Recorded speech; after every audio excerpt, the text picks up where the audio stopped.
হামলা পাল্টা হামলায় মধ্যপ্রাচ্য রূপ নিয়েছে মধ্যযুগীয় রণক্ষেত্রে। পার্থক্য এতটুকুই, সে সময় যুদ্ধ হতো হাতি ঘোড়া ও ঢাল তরবারির মাধ্যমে, এখন যুদ্ধ হচ্ছে আকাশপথে ড্রোন, মিসাইল আর যুদ্ধ জাহাজে। এখানে প্রযুক্তি, কৌশল আর নিখুঁত পরিকল্পনা নির্ধারণ করে কে থাকবে কতটা এগিয়ে। চলমান ইরান মার্কিন জোটের সংঘাতে শুধু হামলা পাল্টা হামলাই না, দেখা গেছে প্রযুক্তির উপস্থাপনাও। কে কোন ধরনের ড্রোন ব্যবহার করছে, কার মিসাইলের তেজ কতটুকু, তা নিয়ে মাপা হচ্ছে শক্তিমত্তা। এক সপ্তাহ আগে শুরু হওয়া এই যুদ্ধে প্রায় একই ধরনের দুটি অস্ত্র এবার আলোচনার কেন্দ্রবিন্দুতে। ইরানের ড্রোন শাহেদ 136 এবং যুক্তরাষ্ট্রের লুকাস। যুদ্ধের ময়দানে কোনটি বেশি কার্যকর, তাই অন্যতম আলোচনার বিষয়। RICL TMX, যুগের পর যুগ স্থাপনা থাকে মজবুত।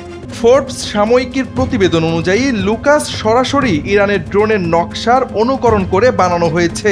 ইরানের মতো এখন যুক্তরাষ্ট্র এই ড্রোন তৈরি করছে বিপুল সংখ্যায়। তেহরানের জন্য হতাশার বিষয় হলো তাদের উদ্ভাবন করা একটি অস্ত্র এখন তাদেরই বিরুদ্ধে ব্যবহার করা হচ্ছে। তবে শাহেদ 136 এর বড় বৈশিষ্ট্য হচ্ছে এটি খুবই সস্তায় এবং কম সময়ে বিপুল সংখ্যায় তৈরি করা যায়। তবে লুকাসের ব্যয় তার থেকে অন্তত 3 গুণ বেশি।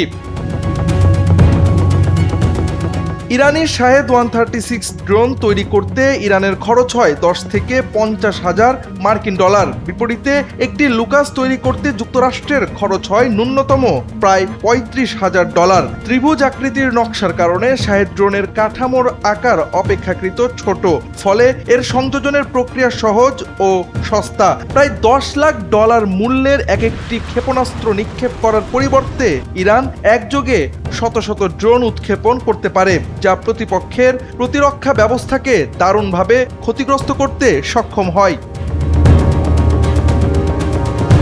শাহেদ 136 ড্রোনের মূল শক্তি হলো একসঙ্গে অনেকগুলো উৎক্ষেপণ করা যায়। 2000 কিলোমিটার পর্যন্ত উড়ে গিয়ে আঘাত হানতে পারে, কম উচ্চতা দিয়ে উড়ে যায় বলে রাডার এড়াতে পারে। অন্যদিকে লুকাসের নকশা এমনভাবে করা হয়েছে এগুলো বড় আকারে একযোগে আক্রমণ করতে পারে। নেটওয়ার্কের মাধ্যমে পরস্পরের সঙ্গে সংযুক্ত ড্রোনগুলো ওড়ার সময় একে অন্যের সঙ্গে সমন্বয় করতে পারে। যুক্তরাষ্ট্রের অন্যান্য অস্ত্রের তুলনায় সস্তা হওয়ায় পেন্টাগন বেশি সংখ্যায় লুকাস তৈরি করছে। সমর বিশেষজ্ঞদের মতে যুদ্ধে এমন সস্তা অস্ত্র বেশি ধ্বংস হলেও ক্ষতি তুলনামূলক কম হয়। তবে শাহেদ 136 ড্রোনের কিছু দুর্বলতা রয়েছে। এটার গতি কম, ঘন্টায় 185 কিলোমিটার। ইঞ্জিনের শব্দ হওয়ার কারণে সেগুলো সহজে শনাক্ত হয়ে প্রতিপক্ষের আকাশ প্রতিরক্ষা ব্যবস্থায় ধ্বংসের হার অনেক বেশি। বিপরীতে লুকাসের গতি কাছাকাছি হলেও এটির শব্দ কম হয়। সব মিলিয়ে ইরানের শাহেদ 136 নাকি যুক্তরাষ্ট্রের লুকাস অত্যাধুনিক সমরাস্ত্র হিসেবে কোনটি সেরা আজকের দিনে সেটি বড় প্রশ্ন নয়, বরং উভয় পক্ষই এখন একই ধরনের অস্ত্র ব্যবহারের ধারণার দিকে এগোচ্ছে। দামি ক্ষেপণাস্ত্রের বদলে সস্তা এবং বিপুল সংখ্যায় উৎপাদন সম্ভব আত্মঘাতী ড্রোন যুদ্ধের ময়দানে হয়ে উঠছে নতুন আতঙ্কের নাম। জাওয়াদ আহমদ, NPB।